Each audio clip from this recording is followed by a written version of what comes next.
como decía Pablito, bienvenidos. Buenas tardes a todos. Eh, Continuamos con las revisiones de fisiología de cuidado intensivo como se vienen planeando. En esta oportunidad, quien va a presentar es la doctora Ana María Bejarano. Nos va a hablar de monitoría no invasiva de la ventilación mecánica. Sé que Anita ha trabajado muy fuerte pues en el tema, es toda una experta ya.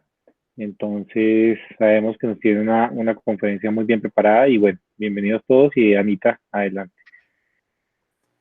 Bueno, muchas gracias, profe. Buenas tardes. Entonces, vamos a empezar con la presentación. Inicialmente, una frase para que nos anime un poquito nuestra tarde y nuestra revisión, esperando que este tema no sea un caos para ninguno de ustedes, pero en caso de que lo sea, esta presentación fue hecha con mucho amor para presentárselas y esperemos que de esa manera pues todo se nos ordene como se me ordenaron a mí las ideas estudiando esto.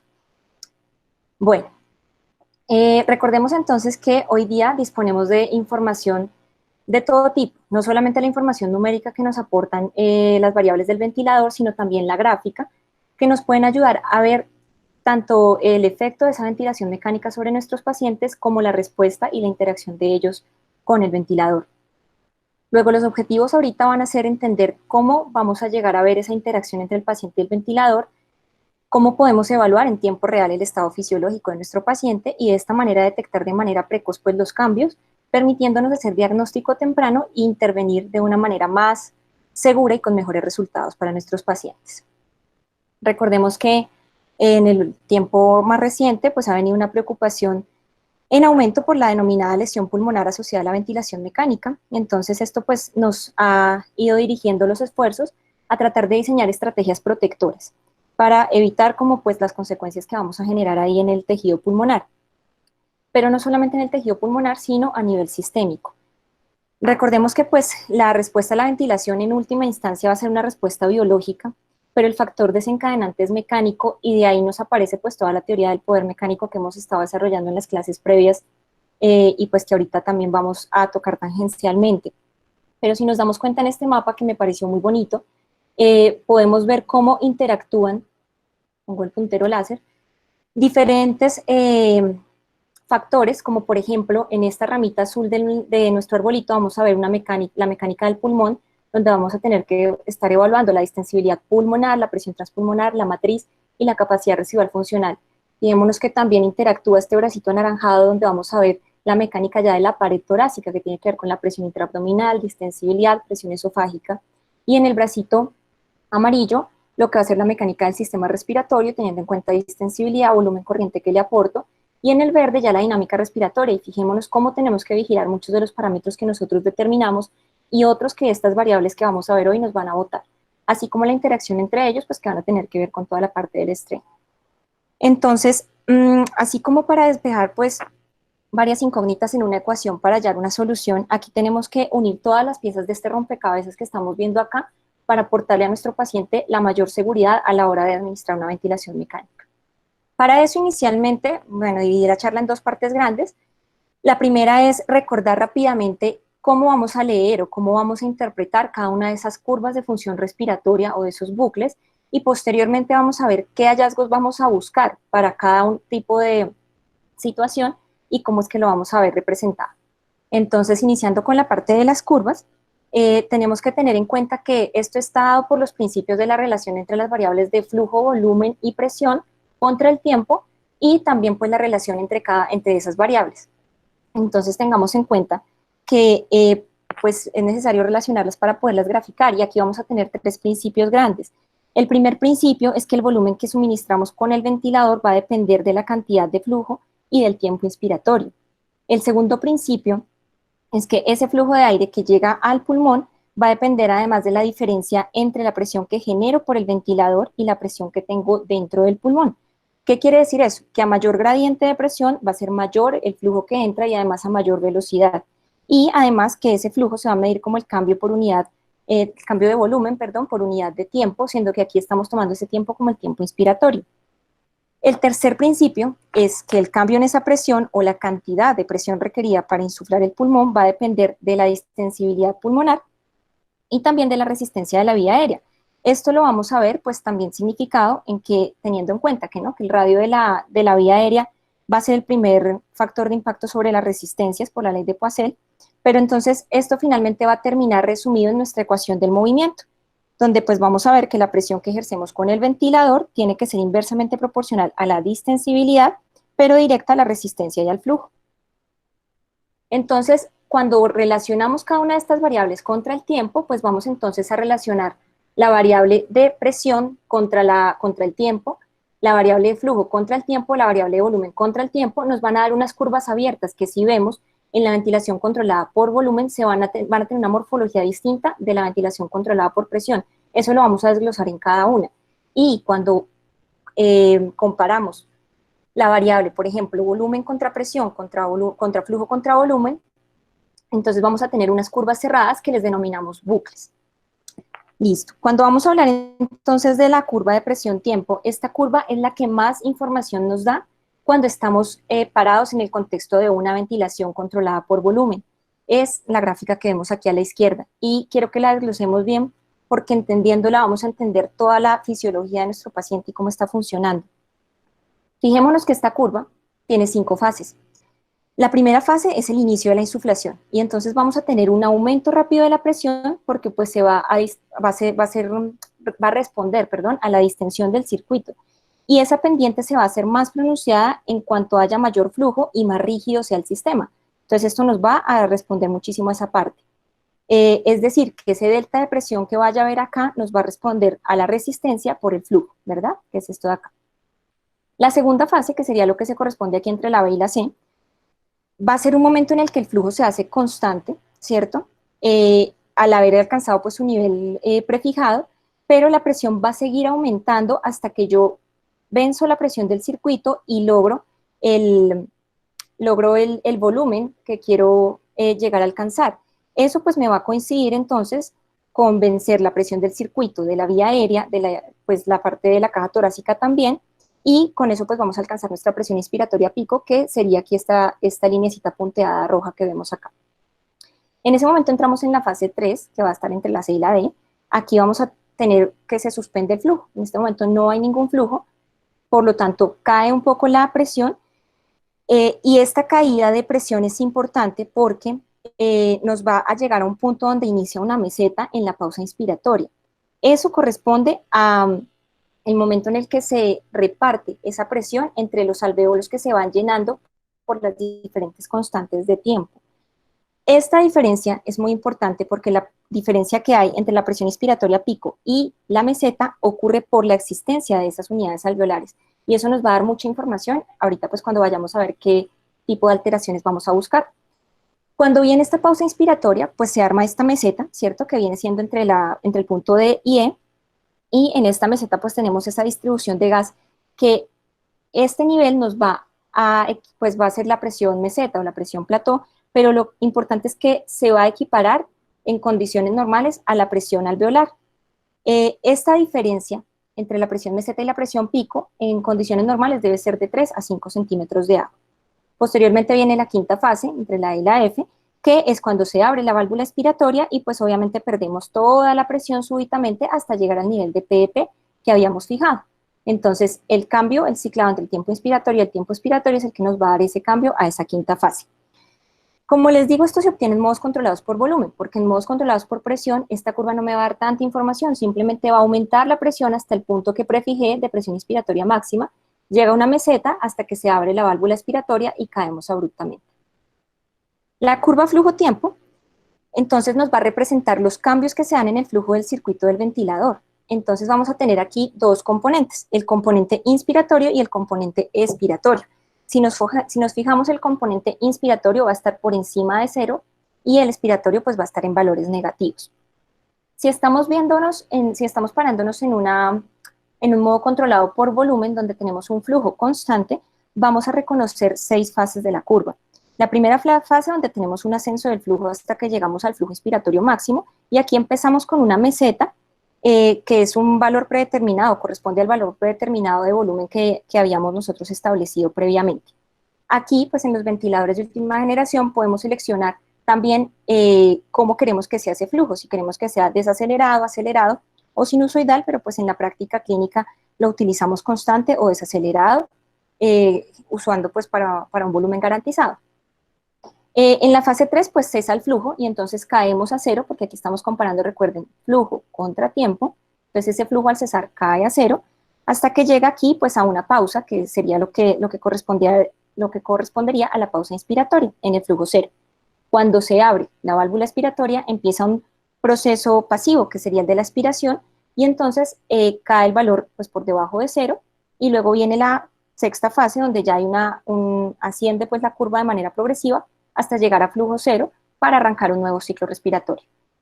En la modalidad de presión, digamos que la variación es que el flujo generalmente es desacelerado y ya no son 6 fases, sino 4, las que cambian son las primeras, teniendo inicialmente un ascenso inicial abrupto y posteriormente un descenso con una pendiente que pues va a variar dependiendo de la distensibilidad y la resistencia que tengamos. Entonces aquí es donde vamos a encontrar modificaciones. Cuando vemos la curva de volumen y tiempo, entonces esto nos va a representar los cambios que tenemos en el volumen a lo largo del ciclo respiratorio. Entonces también vamos a tener un cambio en la morfología. Cuando estamos en modalidades controladas por volumen, vamos a llegar a una meseta cuando llegamos al volumen programado. Y cuando se abre la válvula expiratoria, entonces termina esa meseta y pues cae abruptamente el volumen. Mientras que en la modalidad de presión, lo que vamos a ver es que hay una curva que tiene una pendiente sin una meseta, y esta pendiente va a depender, y también el punto de pico, pues va a depender de la distensibilidad y la elastancia del sistema respiratorio. Entonces acá podemos ver en un resumen lo que vimos ahorita y cómo son las diferencias de morfología cuando estamos en una ventilación controlada por volumen versus una controlada por presión de nuestras 3 curvas abiertas que vamos a tener que interpretar. Cuando empezamos a hablar de nuestras curvas cerradas o nuestros bucles, entonces el primero que vamos a tocar es el bucle presión-volumen. Es muy bonito, nos va a dar muchísima información y lo vamos a ver ahorita en adelante, en donde vamos a ver que el volumen va a estar en el eje de las Y y la presión pues en el eje de las X o las abscisas. Cuando estamos en un modo controlado por volumen, vamos a reconocer 4 fases de este bucle. La primera fase, que corresponde al comienzo de la inspiración, donde fijémonos que la pendiente es un poquito más acostada porque requiere vencer la resistencia del tubo y del circuito para iniciar esa insuflación alveolar. En la segunda fase ya empieza a haber la entrada de gas a los alveolos, y pues en un pulmón sano lo que se esperaría es que cambios menores de presión ya empiecen a lograr mayores volúmenes, y por eso la pendiente se hace un poco más pronunciada. Luego, cuando llegamos a la tercera fase, pues se hace una pausa inspiratoria donde se mantiene la presión, pero no hay aumento en el volumen. Y en la fase expiratoria, pues entonces ya vamos a tener un descenso de ambas variables progresivamente. Fijémonos que esto nos da una morfología muy bonita donde aparece la histéresis pulmonar, y eso es lo que nos va a significar esa relación de cambios de presión con cambios de volumen, que son diferentes en la fase tanto inspiratoria como expiratoria, y que nos va a representar la distensibilidad de nuestro pulmón. Entonces, cuando lo estamos haciendo en un modo controlado por presión, simplemente vamos a reconocer solo 3 fases, porque la primera ya es una pendiente recta que va a aumentar hasta alcanzar la presión máxima.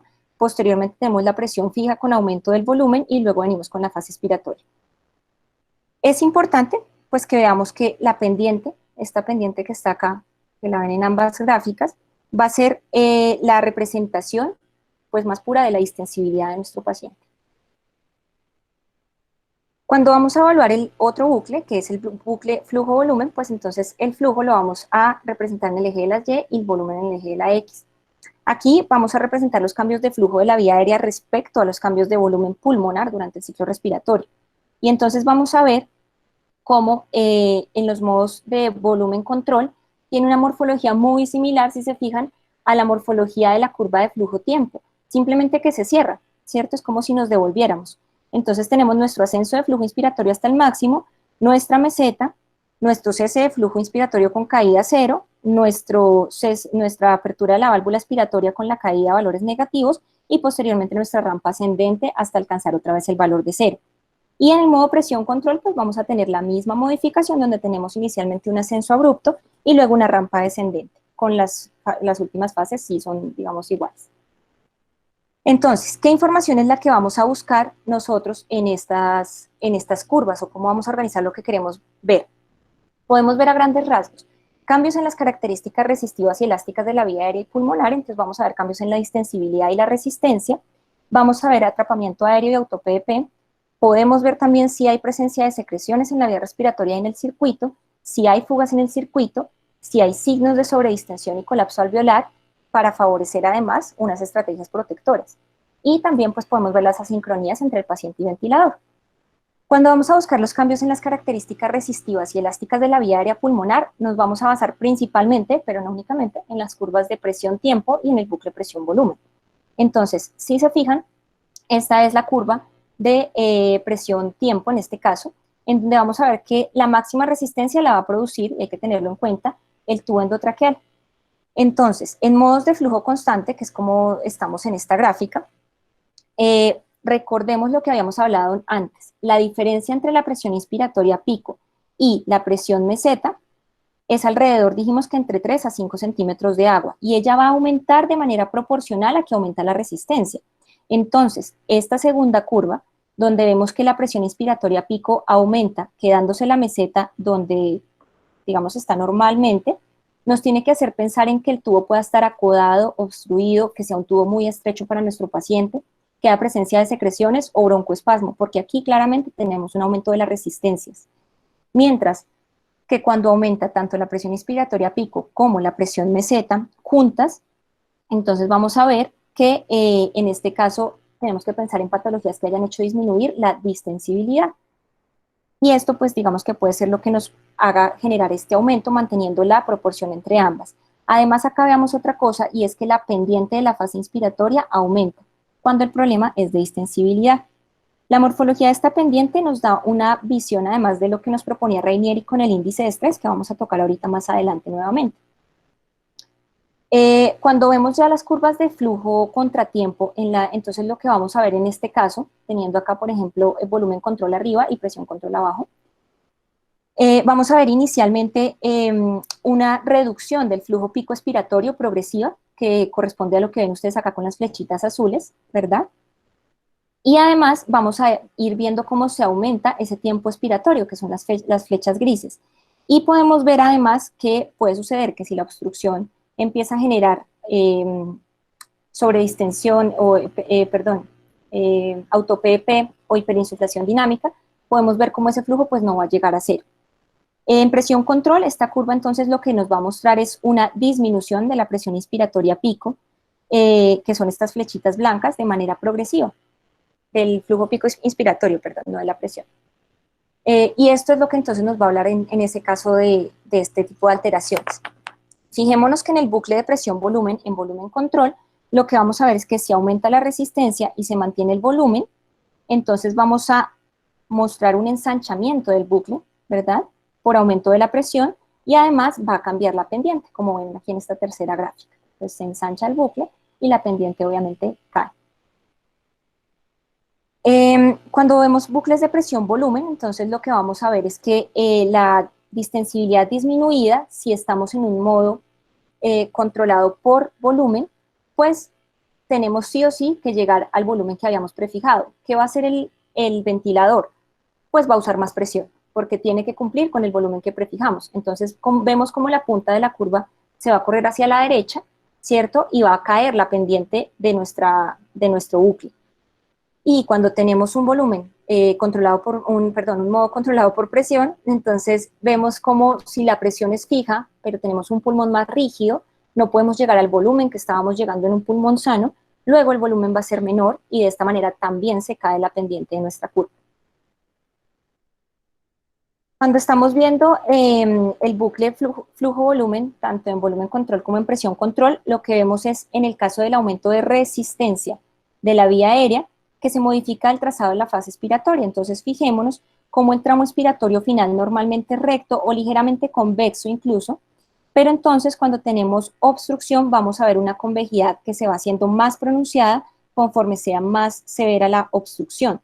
Esto que nos permite, además de identificar un patrón obstructivo, ver la respuesta, por ejemplo, a un broncodilatador.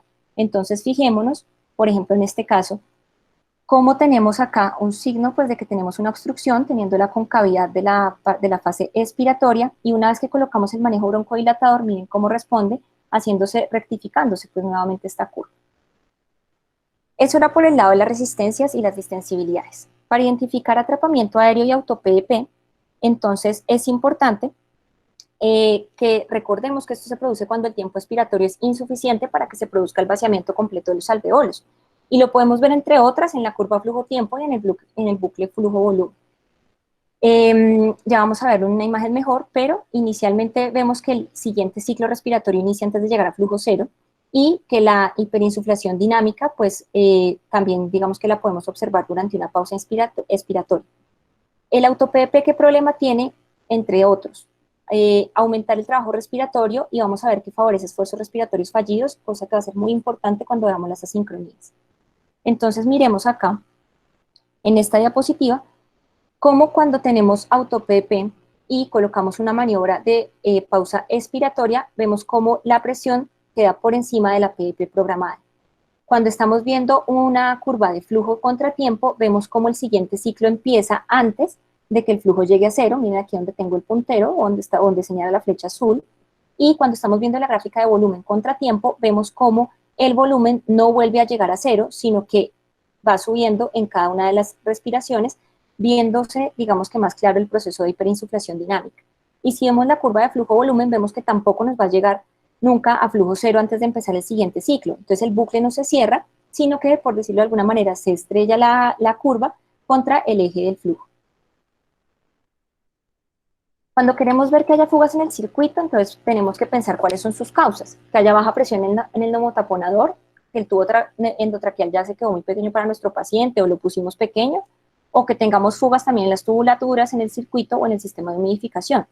Entonces tenemos que ver cómo lo vamos a identificar. En este caso, entonces lo vamos a ver en la gráfica de presión contratiempo, donde vamos a ver que cuando se hace la pausa inspiratoria, miren cómo no se mantiene la presión meseta, sino que se genera una pendiente que va cayendo debido pues a la fuga. Cuando vemos la gráfica de volumen contratiempo, vamos a ver que la porción expiratoria de la curva no llega al eje de la X y se hace horizontal hasta que inicia la siguiente inspiración. Y cuando vemos el bucle de flujo contra volumen, vemos cómo tampoco se cierra, pero miren que aquí la morfología es distinta. Termina antes de alcanzar el volumen cero, entonces no se cierra porque la curva se estrella es contra el eje de las X, o sea, el eje del volumen. Cuando vemos secreciones o condensación en el circuito, esto se produce viéndose cambios abruptos y cíclicos en el flujo. Puede ocurrir por obstrucción intermitente de la vía aérea y pues vamos a ver distorsión del trazado de las curvas. Entonces vamos a ver como una curva que tiembla, por decirlo de alguna manera, y esto se debe a estos cambios así abruptos en el flujo, pues que va a generar esa morfología de curva. Cuando hablamos de sobredistensión y colapso, entonces recordemos que aquí pues tenemos que esta es una de las estrategias planteadas. Esta es una de las estrategias planteadas para establecer un PEP óptimo en la ventilación protectora y pues aquí evitamos el colapso con su pues consecuente trauma por atelectotrauma, como también la sobredistensión que pues nos puede producir volutrauma o barotrauma. Entonces, ¿qué vamos a ver? En las curvas de presión-tiempo tenemos que mirar las resistencias, tenemos que mirar los signos que nos hablan de disminución o alteración en la distensibilidad, que pues era lo que habíamos visto, y también pues las alteraciones en el flujo. Recordemos de la charla que dimos de titulación de PEP, cómo en el bucle de presión-volumen es donde vamos a poder ver esos cambios y donde podemos ver el nivel de reclutamiento máximo sin llegar a ser una sobredistensión. Entonces, como digamos previamente se había propuesto que se usaba antes el punto de inflexión inferior, ¿qué era lo que se veía? Que infraestimábamos pues el nivel de PEP óptimo y se veía que el nivel de reclutamiento continuaba más allá de eso, continuaba incluso más allá del punto de inflexión superior. Entonces, hoy día lo que hacemos es buscar llevar el pulmón hacia la rama expiratoria para, digamos, mirar el mejor punto de sobredistensión y reclutamiento, que es el punto de máxima curvatura de la expiratoria y pues así poder programar un PEP óptimo. Sin embargo, ese punto de inflexión inferior no es que no sea útil, nos permite ver una enfermedad, pues que en una enfermedad pulmonar haya o no haya homogeneidad en la lesión y podemos ver hasta cuánto podemos también pensar en aumentar PEP sin producir además sobredistensión de las áreas sanas. También es importante ver que cuando tenemos sobredistensión, miren cómo en esta gráfica de distensibilidad uno ve un aplanamiento de la curva al final generando como un plano horizontal. Entonces esa es otra cosa muy importante para poder identificar que estamos sobredistendiendo. Acá recordemos pues el índice de estrés, que lo habíamos visto previamente en nuestras revisiones, pero nos sobra pues recordarlo, en donde si tenemos una ventilación controlada por volumen y tenemos un flujo constante, si mantenemos las resistencias sin cambios, con la pendiente de la curva podemos ver los cambios en la distensibilidad, que sería lo que ocurre acá, ¿verdad? Entonces Rainier y colaboradores proponen en la ventilación mecánica con flujo constante, que la curva lineal en inspiración pues puede indicar que el volumen total ocurre entre los dos puntos de inflexión. Eso es lo que nos da esta curva de acá, o bueno, esta recta en el caso del medio. Ajustando la ecuación inicial, entonces donde nos hablan de que el delta de presión pues va a corresponder tanto al tiempo como al índice de estrés que vendría siendo la B minúscula. Si despejamos la ecuación, vamos a ver que eso también, pues, ese índice de estrés va a ser directamente proporcional a la presión, y por eso, pues, digamos que nos va a funcionar para poder hacer ese tipo de titulación. Entonces, ¿qué es lo que vamos a ver? Que si el índice de estrés es igual a 1 o nos muestra una línea recta, entonces, pues, quiere decir que la relación lineal, la relación de la distensibilidad, perdón, es lineal, es constante. Quiere decir que el volumen está en una zona de ventilación óptima y que ahí nos podemos mover. Si es menor a 1, que es cuando esta pendiente es convexa, hacia arriba, entonces quiere decir que estamos desreclutados y que hay colapso y pudiéramos utilizar más PP para reclutar. Y si es mayor de 1, quisiera decir que hay sobredistensión y que pues hay que tener cuidado y manejar esa sobredistensión o disminuir el PP. Sin embargo, hay que tener cuidado porque este índice de estrés no podemos usarlo tan olímpicamente en patología donde hay heterogeneidad en el pulmón, porque podemos tener áreas sobreabundante que estén sobredistendidas, al mismo tiempo que tenemos áreas que están colapsadas, y pues el índice de estrés no va a ser confiable para todo el tejido pulmonar al tiempo. Entonces eso también hay que tenerlo muy en cuenta. Finalmente, para ver las asincronías, entonces ocurren cuando los tiempos o la asistencia ventilatoria no se ajusta a las necesidades del paciente, es decir, estamos por un lado de nuestro paciente y por el otro lado está el ventilador. Eso nos va a dar incomodidad y disnea, y además pues va a requerir mayores dosis de sedación. La cosa es que la mayoría de las asincronías podemos modificarlas si nosotros realmente estamos pendientes de esos parámetros de esta monitorización y modificamos los parámetros ventilatorios a lo que nuestro paciente realmente requiere. Entonces, recordemos que esas asincronías van a tener muchas complicaciones, el aumento del trabajo respiratorio, la incomodidad, que tengamos que poner más sedación y más bloqueo, pues obviamente que nos va a generar todas sus consecuencias, que pues allí nos habla algunas de esas cosas en la parte del desacondicionamiento de la interUCI. Toda la disfunción de la musculatura, ventilaciones inefectivas, nos va a prolongar además la estancia en UCIP con todos los riesgos que eso trae. Entonces, digamos que no hay excusa para que nosotros no intervengamos estas asincronías y estemos aumentando en nuestros pacientes los riesgos. Bueno, ¿por qué pueden ocurrir las asincronías? O porque haya asistencia excesiva o porque al contrario, haya poquita asistencia. Entonces, cuando hay bajo drive respiratorio o tenemos una asistencia excesiva, quiere decir, o bueno, significa que el soporte ventilatorio excesivo va a producir un aumento del volumen minuto por encima de las necesidades de la ventilación alveolar. ¿Eso a qué nos va a llevar? A que haya hipocapnia y el paciente va a empezar a presentar apneas. Eso, entre otras cosas, nos va a fragmentar el sueño, que no es tema de esta revisión, es un tema de una revisión grande también, pero a veces subestimamos el sueño en la UCI y realmente fragmentar el sueño de nuestros pacientes es algo que nos va a generar una cantidad de consecuencias muy, muy, muy deleterias para el pronóstico. Obviamente desde la afección neurológica hasta la parte inmunológica. Entonces es algo que hay que empezar a cuidar un poco más. A veces los tenemos sedados y solo por tenerlos sedados no nos fijamos en cómo está, digamos, que el resto del estado de nuestro paciente. Entonces estas cosas hay que optimizarlas. Esta hipocapnia va a empeorar en pacientes cardiópatas o con tendencia a presentar apneas centrales, entonces pilas con ese tipo de pacientes. Se puede evitar obviamente pues con el uso de ventiladores con retroalimentación de PCO2, pero si no, también se puede evitar mirando pues lo que estamos viendo en las gráficas y ajustando los parámetros a lo que requiere nuestro paciente.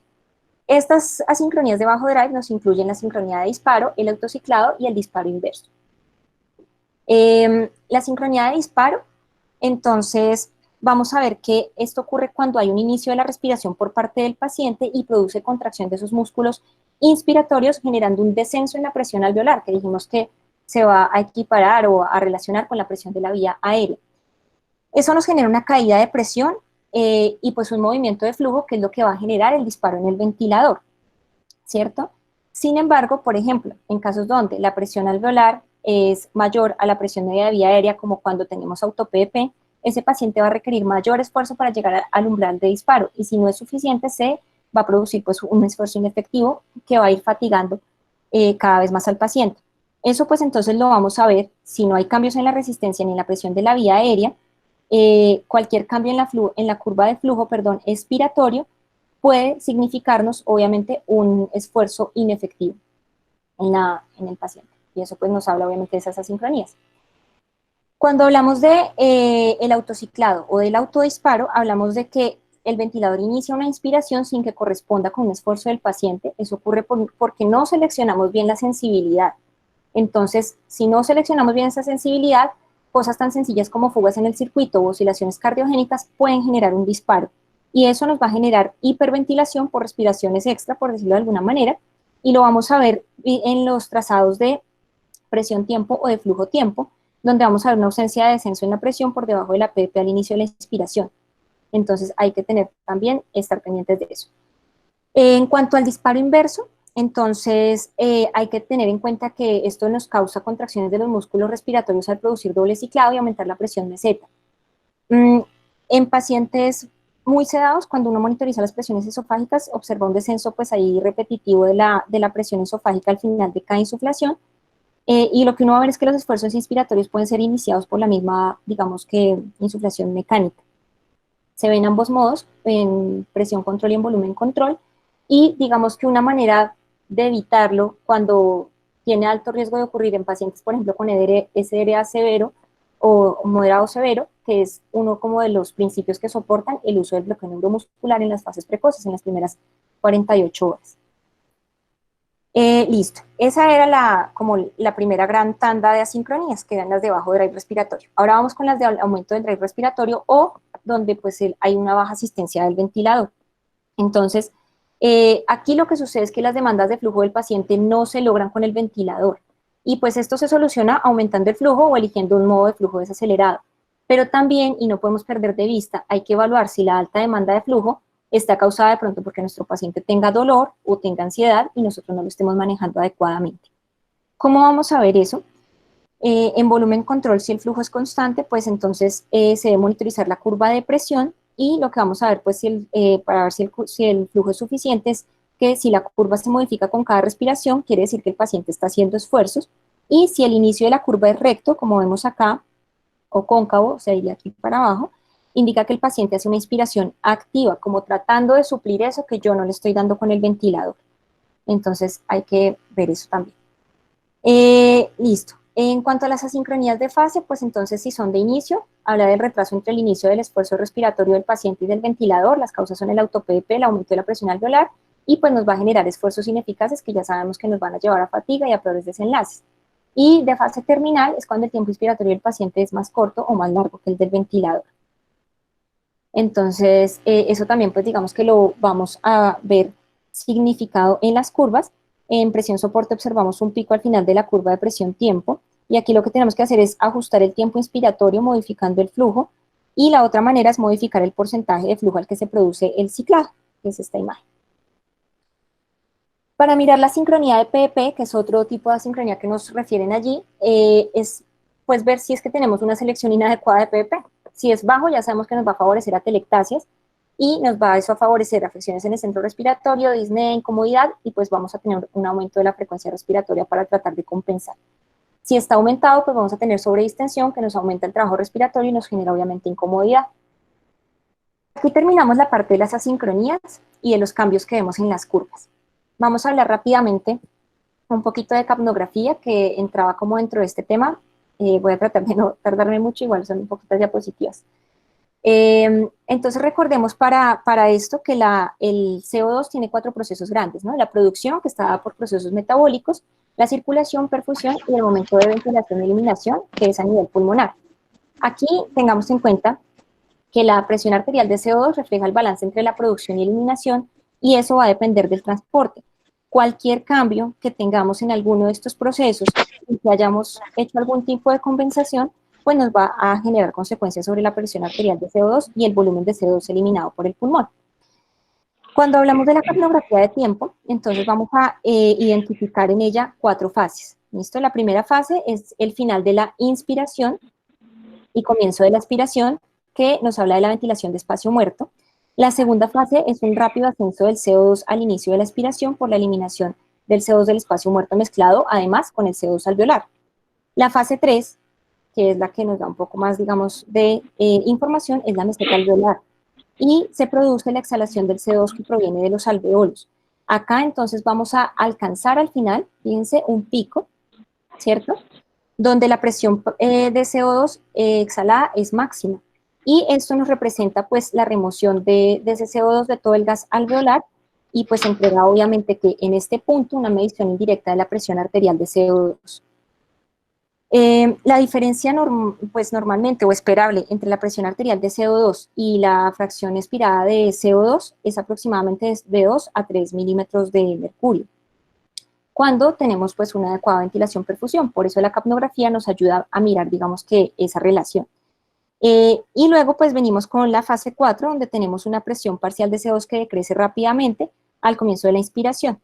Acá entonces vamos a ver cómo cambia la morfología de la capnografía de tiempo conforme hay obstrucción de la vía aérea, y vamos viendo entonces cómo se va generando, digamos, que una morfología en aleta de tiburón cuando tenemos una obstrucción de la vía aérea. Y si tenemos una obstrucción completa, obviamente no vamos a tener eliminación suficiente de CO2, y eso es lo que nos va a generar además el aplanamiento de esa curva. Aparece entonces la capnografía volumétrica, que nos mide entre otras, la presión exhalatoria de CO2, y además nos ayuda a calcular el volumen de CO2 expirado en un volumen corriente. Con esto podemos determinar el espacio muerto respiratorio. Y pues eso nos ayuda a mirar la ventilación alveolar y a dar además valor pronóstico en SDRA, teniendo en cuenta que un espacio muerto menor de 0.4 puede ser normal y mayor de 0.65 nos empieza a predecir mayor mortalidad. También nos funciona para calcular TDP óptimo, viendo que disminuimos el espacio muerto a medida que aumenta la oxigenación, y que en la sobredistensión también va a aumentar el espacio muerto. Y nos ayuda a valorar de manera dinámica, además, la ventilación y perfusión. Ese espacio muerto en la capnografía volumétrica lo vamos a calcular con la fórmula de Bohr-Engoff, que fue modificada por Fowler, que está acá, en donde ese espacio muerto es la relación entre la ventilación ineficaz y el volumen corriente. Entonces, vemos cómo, a diferencia de la capnografía estándar, la capnografía volumétrica pues nos va a permitir medir ese volumen por el área bajo la curva de CO2 expirado, y con esto pues nos va, digamos, a dar todas estas herramientas para hacer, digamos, todas estas intervenciones que vemos acá y estas aproximaciones. Es importante que tengamos en cuenta, por ejemplo, en pacientes con SDRA, que ellos presentan un aumento general del espacio muerto, y eso se correlaciona, como ya dijimos, pues con la mortalidad. Hoy día pues es considerada esta capnografía volumétrica como el estándar de oro para la evaluación de la eficacia de la ventilación alveolar, siendo pues una manera realmente simple y pues muy, muy efectiva. ¿Cuál es el problema que tiene? Que puede sobreestimar el espacio muerto real cuando hay shunt intrapulmonar de manera heterogénea. Aparece otra manera de monitorizar el CO2, que es la monitorización transcutánea, donde tenemos pues, esto nace de la necesidad de evaluar continuamente la ventilación alveolar sin estar tomando continuamente gases arteriales. Y digamos que es un método alternativo a la capnografía volumétrica, ya que su relación con la presión arterial de CO2 se altera también por cambios en la relación ventilación-perfusión. ¿Cómo funciona? Miremos acá, este sensor es parecido a un pulso oxímetro, y esos sensores calientan la piel a una temperatura aproximada de 42-43 grados centígrados. Eso nos genera, como vemos acá en este esquema aquí abajo, yo sé que sea un poquito borroso, pero fue como el de mejor resolución. Esto nos genera una vasodilatación aquí del lecho capilar y nos conduce pues a una aproximación de esa presión de CO2 capilar y arterial. Además, esa vasodilatación pues nos facilita la difusión de CO2 y hace que sea más fácil que el sensor pues lea esa presión transcutánea de CO2. Ese calor que se aplica además mejora la solubilidad. Entonces miremos acá también pues cómo va a ser más soluble y a difundir un poco mejor. Digamos que esto se ha usado con más frecuencia en los recién nacidos, sin embargo se ha visto más recientemente que también se puede usar en pacientes más grandes y pues no requiere estar tomando todo el tiempo gases arteriales. Este estudio, que es de validación de la medición de presión transcutánea en el paciente crítico pediátrico, miremos que no es tan nuevo, es del 2010, O sea que son herramientas que vamos teniendo a la mano y que podemos empezar a ver cómo usar y cómo ajustar. En este estudio ellos observan que las mediciones obtenidas mediante ambos métodos se aproximaban más cuando la PC2 era más alta y esos resultados digamos que son concordantes con lo que se ha publicado en adultos. Pero ahí que encuentran una cosa importante y es que la concordancia ya no es tan buena cuando el paciente, por ejemplo, está hiperventilado, porque pues para detectar valores bajos de CO2 ya tiene, digamos, más problemas el sensor. La otra cosa que observaron fue diferencias en la localización en el sensor. El sensor puede tener diferentes localizaciones, pero ellos hablan de que va mucho mejor cuando la localización es frontal y peor cuando es, digamos, external. Y la sensibilidad también va a estar determinada por el tejido subcutáneo, entonces esa es otra cosa importante en pacientes con edema, en pacientes con mayor tejido celular subcutáneo, mayor tejido adiposo, digamos que es más difícil poder hacer esa determinación. Sin embargo, puede ser una herramienta fiable y segura si se utiliza, digamos, con las medidas que son y con un buen entrenamiento. Ya para terminar, 2 diapositivas donde queremos hablar o quisimos traerles una hipótesis que aparece en donde decimos cómo esa ventilación de espacio muerto puede correlacionarse con disfunción microcirculatoria en SRA de manera temprana. Recordemos que el SRA, pues ya sabemos que es una forma respiratoria, una forma de falla respiratoria que se caracteriza por inflamación pulmonar con aumento, obviamente, de la permeabilidad, tanto capilar como epitelial, que nos lleva a una alteración de la membrana y eso nos lleva a una alteración de la oxigenación. Además vamos a tener pérdida, pues un aumento, perdón, de la rigidez, o sea, una disminución de la distensibilidad, y eso nos va a alterar pues toda la mecánica. Hablamos entonces de que posiblemente esta inflamación severa, un estado de inflamación severa, cualquiera que sea, nos va a generar una alteración en la microcirculación como un fenómeno generalizado, no solo a nivel pulmonar, y aquí nos hablan, el SRA no se queda solo en el pulmón, sino que finalmente van a generarnos un proceso inflamatorio severo a nivel sistémico. Entonces, esta alteración en la microcirculación, claro, se da en el lecho pulmonar, pero también sistémico, y es cuando decimos, ¿y no será que de pronto la evaluación de la microcirculación sublingual, que se puede hacer un poquito más fácil hablando técnicamente, se puede extrapolar a la pulmonar? Y si eso se puede extrapolar, podríamos relacionar esas variaciones en espacio muerto en SRA con la microcirculación. ¿Por qué nace esto? Porque ellos dicen, miren, es cierto que en el SRA hay mecanismos de lesión en donde tenemos desajustes en la ventilación-perfusión porque podemos tener unidades alveolares que no están ventiladas o pobremente ventiladas y eso nos va a llevar a vasoconstricción arteriolar. Pero también podemos tener unidades que no están perfundidas o están mal perfundidas, especialmente en pacientes donde, digamos, hay sobredistensión y se genera obviamente pues que un colapso de los vasos. Entonces nos dicen, hay que empezar a pensar en que las causas y la fisiopatología es heterogénea y así la tenemos que abordar y hay que empezar a relacionar todo esto que ocurre acá también con el riesgo de disfunción orgánica múltiple y no quedarnos solo en el pulmón, sino evaluar a nuestro paciente como debe ser de una manera integral y aproximarnos a él de una manera integral. Tal vez la respuesta también está en la microcirculación y en que debemos cuidar eso como en un principio. Acá podemos ver entonces, en esta diapositiva, como, bueno, las características demográficas del estudio de este estudio que es del doctor Ospina Tascón y colaboradores, hecho en adultos, donde vemos que uno de los principales factores de riesgo relacionados es la sepsis, y pues manejan una mortalidad a día 28 de 31%, a día 90 de 45%, pero vamos a ver cómo hay una relación inversa, perdón, entre el porcentaje de vasos pequeños perfundidos y el espacio muerto que se puede medir. Digamos que ya con tiempo podrían ver los métodos y todo lo demás, ahorita por cuestiones de tiempo no ahondo mucho, pero ellos midieron por una parte, digamos que con la capnografía volumétrica, toda la parte del espacio muerto, y con un equipo para evaluar microcirculación a nivel sublingual, midieron con unos estándares este porcentaje de perfusión de vasos pequeños, y pues con eso digamos que generaron toda la relación. Y aquí al aplicarle un Spearman-Rho, pues encuentran una asociación significativa con una P menor de 0.01, donde dicen puede funcionar.